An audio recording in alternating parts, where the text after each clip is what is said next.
피벽부 주제, 영양제를 먹어도 왜 나아지지 않을까? 흡수되지 않는 영양소, 낭비되는 건강관리의 허점.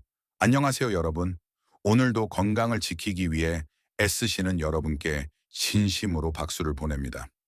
이번 시간은 조금 아까운 이야기로 시작됩니다. 비타민을 꾸준히 먹었는데 피곤함이 그대로예요. 영양제를 5, 6개씩 챙겨 먹는데 건강은 더 나빠지는 것 같아요.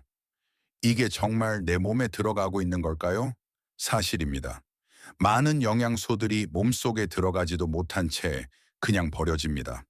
오늘은 영양제를 먹는 것보다 더 중요한 흡수력에 대해 이야기해 보겠습니다. 본론 첫째, 왜 영양제는 흡수되지 않을까? 영양제를 제대로 흡수하지 못하는 이유는 다음과 같습니다. 위산 감소. 나이가 들수록 위산이 줄어들고 이는 칼슘, 마그네슘, 아연, 철분 등 흡수에 치명적입니다. 장점막 손상, 오랜 스트레스, 항생제 복용, 인스턴트 식습관 등으로 장점막이 손상되면 흡수율이 떨어집니다. 장내 미생물 불균형, 좋은 균이 줄고 나쁜 균이 늘면 비타민 B군과 K 같은 영양소가 흡수되지 않거나 제대로 합성되지 않습니다. 간과 담즙의 기능 저하, 지용성 비타민 A, D, EK나 오메가3는 담즙이 부족하면 분해 흡수가 거의 되지 않습니다. 즉 먹는다고 다 흡수되는 게 아니라 내 몸이 그걸 받아들일 준비가 되어 있느냐가 훨씬 중요합니다. 본론 둘, 영양제가 몸에 흡수되지 않으면 생기는 현상들. 그렇다면 어떤 현상이 생길까요? 비타민 D를 먹어도 골다공증이 계속 진행, 마그네슘을 먹어도 여전히 다리 쥐가 남, 철분제를 먹는데도 빈혈 수치가 개선되지 않음, 오메가3를 먹는데 혈압이 그대로, 피부나 머리카락의 변화가 없음. 이런 상황은 대개 제품의 문제가 아니라 내 몸의 흡수력, 대사력, 해독력의 문제일 가능성이 큽니다. 본론 셋, 영양제를 제대로 먹는 방법. 영양제를 효과적으로 활용하려면 다음의 원칙을 기억하세요.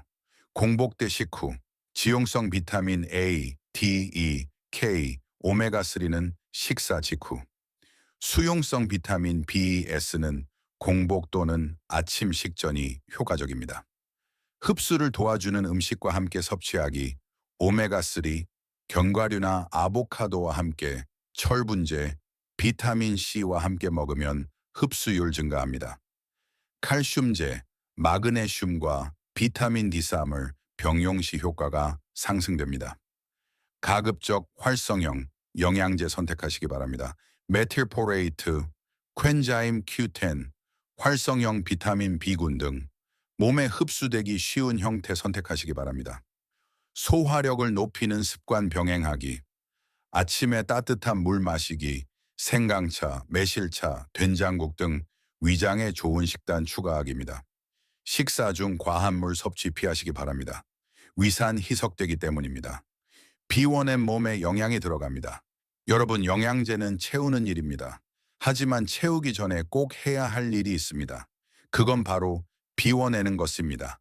장을 정돈하고 소화력을 회복하고 몸속 염증을 가라앉히고 나서야 비로소 영양소가 제자리로 가고 제 몫을 하게 됩니다. 60세 이후의 건강관리는 무작정 먹는 것이 아니라 받아들이는 몸을 만드는 일입니다. 여러분, 이제는 수치를 믿기보다 몸의 감각을 믿으세요. 영양이 흡수되면 피로가 줄고 기분이 밝아지고 머리도 맑아집니다. 그 작은 변화 하나하나가 건강한 회복의 시작입니다. 17부 주제, 체중은 그대로인데 왜 몸은 계속 망가질까? 눈에 보이지 않는 근감소증과 내부 지방에 위협합니다. 나는 살이 안 쪘는데 왜 자꾸 피곤하지? 체중은 그대로인데 왜 몸이 무겁고 통증이 늘어났지?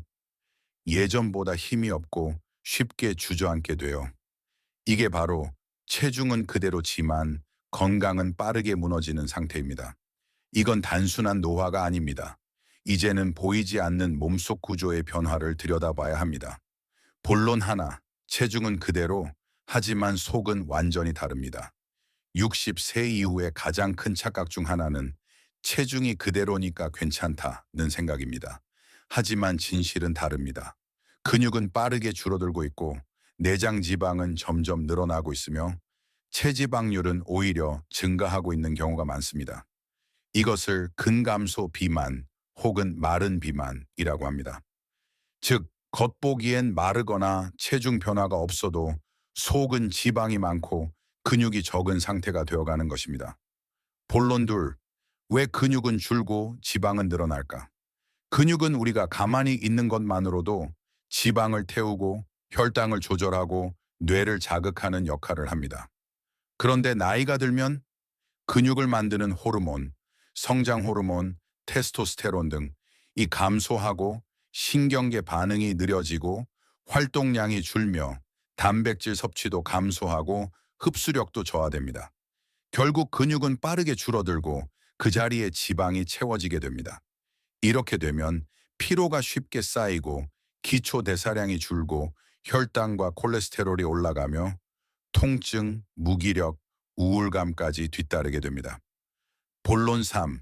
체중보다 더 중요한 체성분. 건강검진에서 우리가 확인해야 할 것은 몸무게가 아니라 체성분입니다. 근육량, 체지방률, 내장지방 수치, 이 수치들이 건강의 진짜 얼굴을 말해줍니다. 60세 이후엔 특히 허벅지 근육과 복부 지방의 비율이 노화의 방향을 결정짓습니다. 허벅지 근육이 많으면 걷기가 쉬워지고 낙상 위험이 줄며 복부 지방이 많으면 염증 수치가 높아지고 만성질환 위험이 커집니다. 지금부터라도 매년 한 번쯤 체성분 검사 인바디 덱산을 해보시길 권합니다. 눈에 보이지 않던 진짜 건강 상태가 드러납니다. 실천 전략, 무너지는 근육을 지키는 법. 지금부터는 근육을 다시 만들고 지방을 줄이는 실천 방법을 알려드립니다.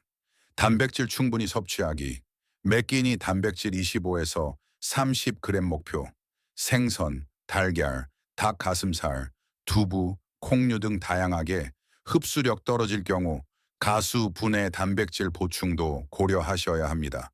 근력 플러스 유산소 운동 병행하기, 매일 30분 이상 빠르게 걷기, 주 2, 3회 가벼운 아령, 스쿼트, 의자 일어나기 운동. 계단 오르내리기만 해도 훌륭한 운동입니다. 비타민 D와 마그네슘 보충하기, 근육 대사, 에너지 생성에 필수적입니다. 햇빛 쬐기와 함께 보충제 복용도 고려하셔야 합니다. 수면과 회복의 균형 유지. 근육은 운동할 때가 아니라 잘 때 만들어집니다. 매일 일정한 수면 루틴이 회복을 돕습니다. 여러분, 건강은 눈에 보이지 않는 곳에서 무너지고 또 눈에 띄지 않는 곳에서 회복됩니다. 체중은 괜찮다고 안심하지 마세요. 그 속을 보면 이미 근육은 사라지고 지방이 내 장기를 감싸고 있을지도 모릅니다. 이제부터는 숫자가 아니라 몸의 감각을 믿으세요. 조금만 움직여도 숨이 차다면, 계단을 오를 때 무릎이 아프다면, 팔을 들고 걸을 때 쥐가 난다면 그건 몸이 보내는 구조 신호입니다. 지금부터라도 근육을 키우고 지방을 덜어내는 삶을 시작하세요. 그게 바로 몸을 지키고 인생을 지키는 가장 빠른 길입니다. 18부 주제. 운동을 하는데도 왜 기운이 더 빠질까? 회복력을 잃은 몸, 무너진 에너지 대사의 경고입니다. 운동을 해도 숨만 차고 더 피곤해요. 기운이 나라고 해서 걷는데 오히려 지쳐버립니다.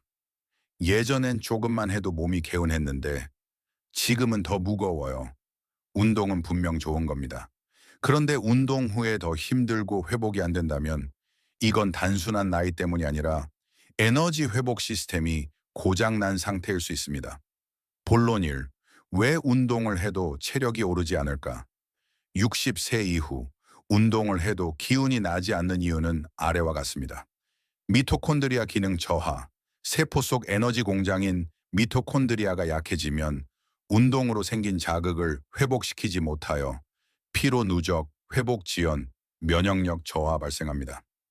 부족한 단백질과 탄수화물 섭취, 운동 후 회복에 필요한 영양소가 부족하면 오히려 근손실과 체력 저하를 초래합니다.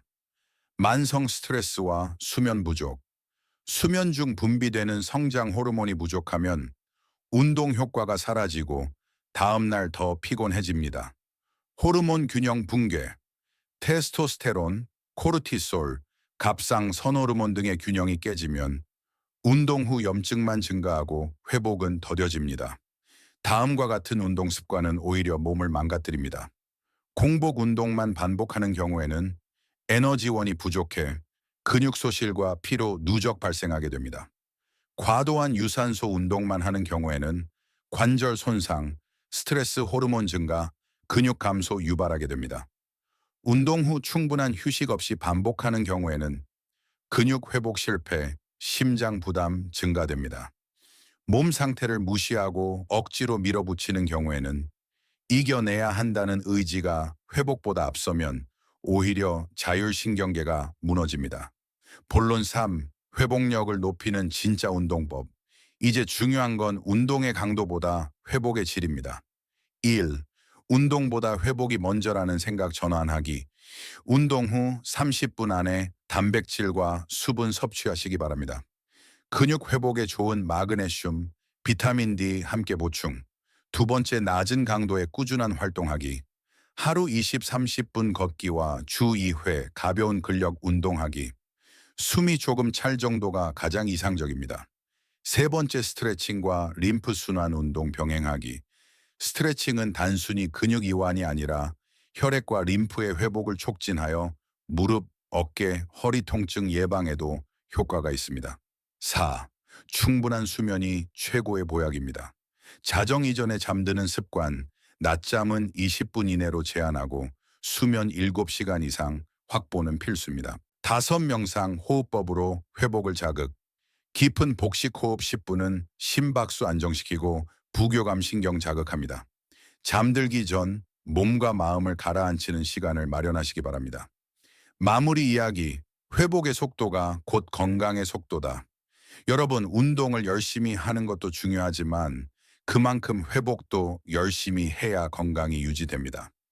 젊을 때는 몰랐던 회복의 과학, 그걸 알아야 60세 이후에도 운동이 나를 지치게 하는 게 아니라 나를 살아나게 하는 자극이 됩니다. 운동은 몸을 키우는 게 아닙니다. 회복이 몸을 키우는 것입니다. 운동 후에 기분이 더 좋아지고 에너지가 생기고 몸이 가벼워지는 느낌이 들어야 그게 제대로 된 운동입니다. 오늘부터 운동과 회복을 같은 비중으로 생각해 보세요. 그러면 몸은 다시 살아날 수 있습니다. 제19부, 몸보다 더 무서운 마음의 병을 방치할 때 생기는 건강 붕괴입니다. 이 시점에서 우리가 꼭 짚고 넘어가야 할 주제가 하나 더 있습니다. 바로 몸보다 더 무서운 마음의 병입니다.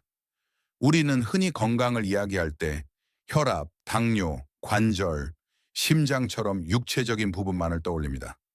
하지만요, 몸이 무너지기 시작하는 진짜 이유, 그 이면에는 마음이 먼저 무너졌기 때문인 경우가 많습니다. 마음이 약해지면 면역력도 함께 무너진다. 60세를 넘어서면 직장도 떠나고 자녀들도 각자의 삶을 살아갑니다. 세상과 연결된 끈이 하나둘 끊어지는 그 시기. 그때 찾아오는 건 외로움이고 그 외로움이 길어지면 우울증으로 바뀝니다. 우울한 마음은요, 단지 기분이 가라앉는 게 아닙니다. 면역력 저하, 식욕 부진, 수면 장애까지 이어집니다. 그리고 그 결과는 암, 심장질환, 뇌졸중 같은 치명적인 질병으로 이어질 수 있습니다. 두 번째, 나 같은 게 뭘 하는 생각이 건강을 파괴합니다. 60대 이후, 특히 70대를 넘어서면 많은 분들이 자꾸 자신을 작게 만듭니다. 나는 이제 다 끝났어. 내가 뭘 더 해봤자 그냥 조용히 살다 가야지. 여러분, 이 생각이 가장 무서운 독입니다. 몸은 아직 살아있는데 마음이 먼저 자기 존재를 포기하는 순간 몸도 함께 주저앉습니다. 건강은 살고자 하는 마음에서 시작됩니다. 하루라도 좀 더 건강하게 살고 싶은 그 마음이 약도 이기게 하고 재활도 가능하게 만듭니다. 세 번째, 마음을 회복하는 것, 의사가 아닌 삶의 태도에서 시작됩니다. 우리는 건강검진 결과에 따라 수치를 보고 약을 처방받습니다.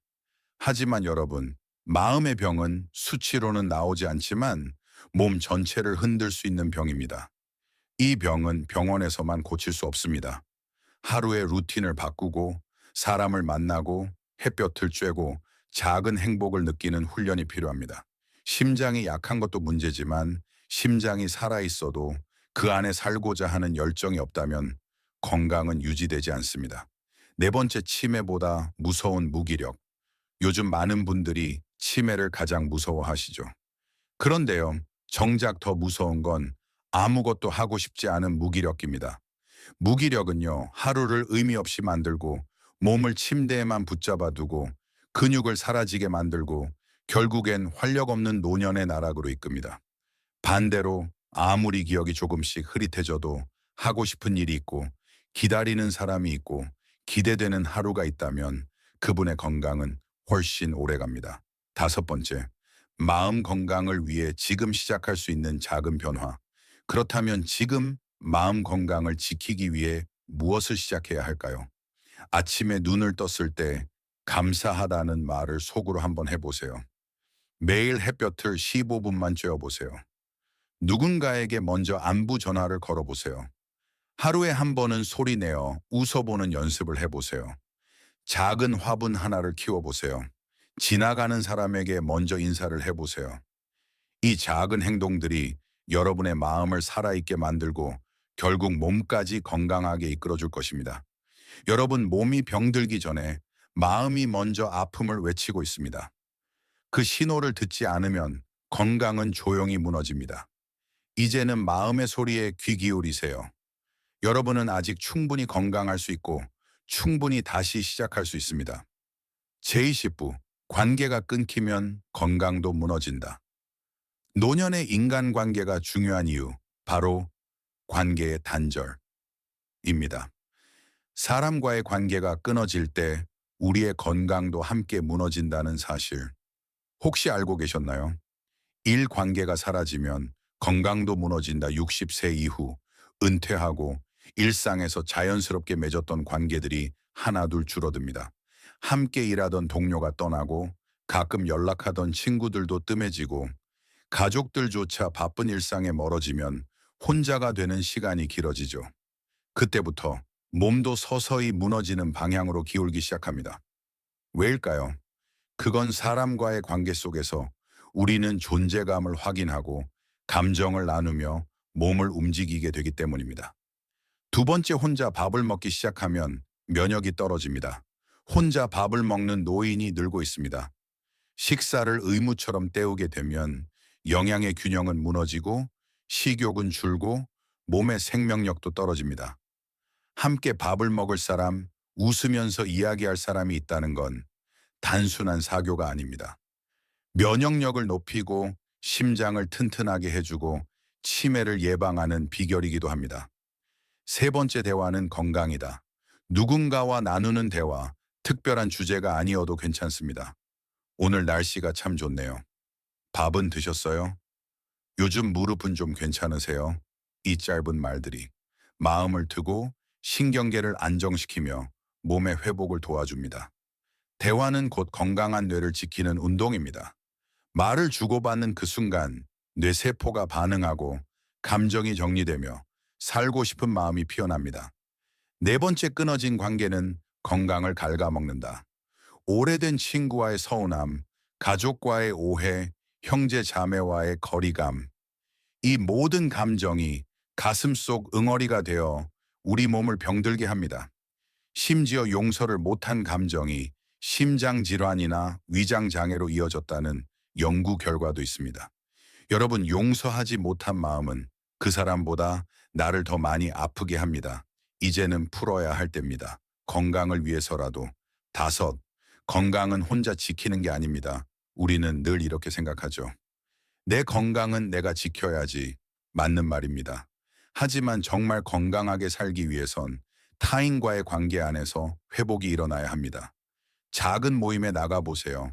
같은 아파트 어르신과 산책 한 바퀴 해보세요. 교회나 성당, 복지관에서 하는 프로그램에 참여해보세요. 손주에게 편지를 써보세요. 예전 친구에게 전화 한 통 걸어보세요. 작은 관계가 우리 삶의 의미를 다시 불어넣고 건강을 회복하게 만드는 첫걸음이 됩니다. 여러분, 몸이 아픈 건 약으로 치료할 수 있습니다. 하지만 마음이 고립되고 관계가 끊어진 건강은 약만으로는 회복되지 않습니다. 우리는 서로를 필요로 합니다. 말 한마디, 눈빛 하나, 함께 걷는 그 짧은 순간들이 인생의 마지막까지 건강하게 살아갈 수 있는 힘이 되어줍니다. 여러분, 누군가에게 소중한 존재입니다. 아직 늦지 않았습니다. 이제 다시 손을 내밀어 보세요. 관계를 회복하는 순간 건강도 다시 살아납니다. 좋아요와 구독은 앞으로 더 따뜻한 이야기를 이어가는 큰 힘이 됩니다. 고맙고 감사합니다.